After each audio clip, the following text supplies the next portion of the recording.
Hi everybody. Have you ever looked at our website and wondered what the difference between a hollow mantle and a solid mantle is? Well, if you have, this is the video for you. Behind me is one of our hollow mantles. A few of the benefits to a hollow mantle is it can be done a little bit cleaner and more modern. If you have one of those old stone mantles and want to go over it, you can do that with a hollow mantle. Hollow mantles are lighter, a little bit easier to install, and we can also make them so that the front folds down. They make a great media center shelf. If you have your TV above it, the front folds down, you can put your components in it. So lots of people wonder what size of mantle to go with. Typically our standard is about 5 inches to 6 inches high. This one's 5 inches. A good question is how deep to make the mantle. If you want to use your mantle like this one is used for displaying, then a finished depth of 8 inches is beautiful. If you go 6 inches deep, lots of times you can basically just put a picture on it. But if you want to decorate your mantle for Christmas, I would suggest going 8 inches deep. So the way that a hollow mantle is fastened to the wall is we have this nailer board here that is secured to the studs. You can see it screwed into the studs of the wall, or this is where your existing stone mantle would be, and the hollow mantle would slide right over top of it. You can see here that the mantle is hollow. So the way it works is basically you just take it once your nailer board is on and slide it onto the wall, and it would get pinned on the top with brad nails, and on the bottom it gets screwed in.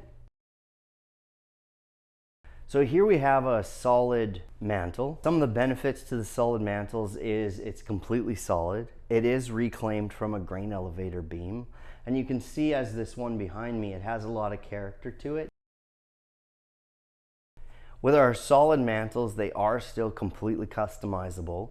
So when you're on our website, under architectural pieces, under mantles, and then solid mantles, you'll click on thickness, and the thickness is the face height. This is the thickness. So this one here is 6 inches thick. You can go 5 inches, 8 inches, 10 inches. Typically the grain elevator beams that we reclaim are 10 by 10 and 12 by 12. So if you order something smaller, we just cut it down on our sawmill. With solid mantles, you can also customize the depth. The depth is from the front to the wall. Keep in mind your brick or stone dimensions when you're ordering your mantle. This one here is 6 inches deep.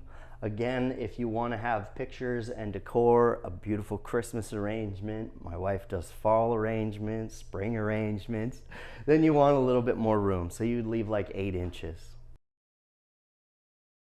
Now with a beautiful solid mantle, as I have here, we basically mount a 3 inch by 3 inch by 3/16 inch angle iron to the wall. So you find your studs. We have these fancy little screws called GRKs. When you get your mounting bracket, it will not have any holes in the back because everybody's studs are in different places. So you'll get yours as a blank, you'll find your studs, and you have to drill your own holes, mount it to the wall, and then you can see on here, on the back side of the mantle, we groove it out to allow for the GRK heads or the bolt heads. And then this is slotted out to slide right over the metal bracket.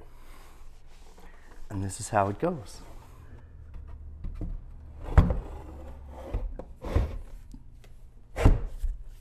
Once your mantle is on the bracket, it is fairly secure, but if you find that you want it tighter or you want to make sure that it's on there, what I do is I pre-drill holes in the bottom here into the metal, and I insert a 2-inch screw, and I do 2 or 3 of those. So if you're ever wondering about branding on a mantle, typically the brand would be on the top right-hand corner. Thanks a lot for watching our video. You can check out all of our pieces on our website, or you can come on into our studio here in Morden. Thank you so much.